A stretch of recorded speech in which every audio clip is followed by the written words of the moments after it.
Hi guys, how are you? Welcome back to my channel. അപ്പോൾ ഇന്നത്തെ വീഡിയോയിൽ നമ്മളൊരു ട്രാവൽ സീരീസ് സ്റ്റാർട്ട് ചെയ്യാൻ പോവാണ്. ഇന്ത്യ ടു ഇന്തോനേഷ്യ, അതായത് കോഴിക്കോട് ടു ജക്കാർത്ത എന്ന് പറയുന്ന ഇന്തോനേഷ്യയുടെ ക്യാപിറ്റലാണ്.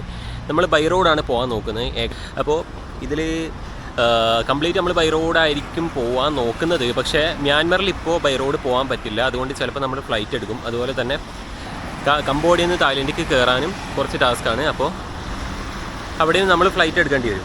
നമ്മൾ ട്രാവൽ ചെയ്യാൻ പോകുന്ന ഒരു മെത്തേഡ് കൂടുതലും ബൈ ട്രെയിൻ, അതുപോലെ ബസ്, പിന്നെ ട്രക്ക്, ഇങ്ങനെയൊക്കെയുള്ളൊരു വണ്ടികളായിരിക്കും. അപ്പോൾ ട്രെയിനിലൊക്കെ ആണെങ്കിൽ കൂടുതലും നമ്മളൊരു ഇതില്ലേ, എന്താ പറയുക, ലോക്കൽ ട്രെയിൻ, അതായത് മാക്സിമം എക്സ്പെൻസ് കുറച്ചിട്ടാണ് നമ്മൾ ഇന്തോനേഷ്യ പോകാൻ നോക്കുന്നത്. ഒരിക്കലും നമ്മൾ കംപ്ലീറ്റ് ഹിച്ചേക്ക് ചെയ്ത് പോകുമെന്ന് ഞാൻ പറയുന്നില്ല, അത് പോസിബിൾ ആവാൻ ചാൻസ് ഇല്ല. പിന്നെ മ്യാൻമറിൽ ബൈ റോഡ് പോകാനും പറ്റില്ല, ഇപ്പോൾ ഫ്ലൈറ്റ് ത്രൂ മാത്രമേ പോകാൻ പറ്റൂ. അപ്പോൾ എന്തായാലും നിങ്ങൾക്ക് വീഡിയോ ഇൻഫോർമേറ്റീവ് ആവുന്ന രൂപത്തിൽ കുറേ കണ്ടൻസ് കാര്യങ്ങളൊക്കെ നമ്മൾ ചെയ്യും.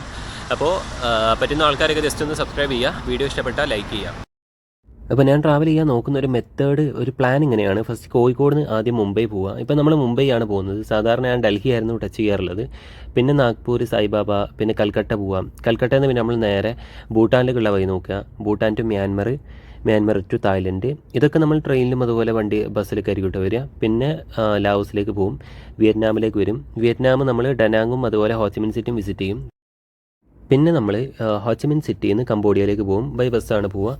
അപ്പോൾ ഇതൊക്കെ നോർമലി പ്ലാൻ ആട്ടോ. പിന്നെ നമ്മൾ ഫ്ലൈറ്റ് എടുത്തിട്ട് മലേഷ്യക്ക് വരും. മലേഷ്യ ടു സിംഗപ്പൂർ പോകും. സിംഗപ്പൂരിൽ നിന്ന് അല്ലെങ്കിൽ ഡയറക്റ്റ് മലേഷ്യയിൽ നിന്ന് ആദ്യം ഇന്തോനേഷ്യയിലേക്ക് വരും ബൈ ഫ്ലൈറ്റ്. എന്നിട്ട് നമ്മൾ ഇന്തോനേഷ്യയിൽ നിന്ന് സിംഗപ്പൂർക്ക് ബോട്ടിൽ പോകും. കാര്യം എനിക്ക് തിരിച്ചു വരാൻ സിംഗപ്പൂരിൽ നിന്ന് ഇന്ത്യയിലേക്കായിരിക്കും ഫ്ലൈറ്റ് ടിക്കറ്റ് കുറച്ചും കൂടെ കുറയുക. അപ്പോൾ പിന്നെ ഇതിലെ എല്ലാ രാജ്യങ്ങളും ഞാൻ വിസിറ്റ് ചെയ്യുമെന്ന് ഉറപ്പിച്ചൊന്നും പറയുന്നില്ല. ഒരുവിധം എന്നെ കൊണ്ട് പറ്റും പോലെയൊക്കെ ഞാൻ ചെയ്യും. അപ്പോൾ നല്ലൊരു ജേർണി. നിങ്ങൾക്ക് എൻ്റെ ബാക്ക്ഗ്രൗണ്ട് കണ്ടപ്പോൾ മനസ്സിലായിട്ടുണ്ടാവുമല്ലോ, ഞാൻ എവിടെ ഒന്ന് എത്തിയിട്ടുണ്ട്. പിന്നെ 2 വർഷം മുമ്പ് നമ്മളിങ്ങനെ ഒരു യാത്ര ചെയ്തിട്ടുണ്ടായിരുന്നു. അപ്പോൾ അത് ഏകദേശം 80 days 7 countries എന്നുള്ള ഒരു കാൽക്കുലേഷൻ ആയിരുന്നു. അന്ന് പക്ഷേ നമ്മൾ ഫ്ലൈറ്റ് പോയിട്ടുണ്ട്, ദുബായിലൊക്കെ പോയിട്ടുണ്ട്. കൂടുതലും നമ്മൾ ഫ്ലൈറ്റാണ് യൂസ് ചെയ്തത്. പക്ഷേ ഇപ്രാവശ്യം അത്രത്തോളം ചിലവ് വരില്ല. അന്ന് ഏകദേശം 1.5 ലക്ഷം രൂപ 7 countries വിസിറ്റ് ചെയ്തപ്പോഴേക്ക് എനിക്ക് ചിലവ് വന്നിട്ടുണ്ട്. അത്രേ വന്നിട്ടുള്ളൂ കേട്ടോ. ഇനിയിപ്പോൾ ഇപ്രാവശ്യം പോകുമ്പോൾ എനിക്ക് തോന്നുന്നത് മാക്സിമം ഒരു 50,000 അതിൽ കൂടാൻ ചാൻസ് ഇല്ല.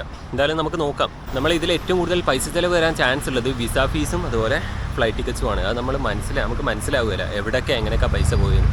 ഫുഡ് കഴിച്ചാണെങ്കിലും അതുപോലെ റൂം എടുത്തിട്ടാണെങ്കിലും ഒരു പരിധിവരെ നമുക്ക് മനസ്സിലാക്കാൻ പറ്റും എങ്ങനെയാണ് പൈസ പോകുന്നത്.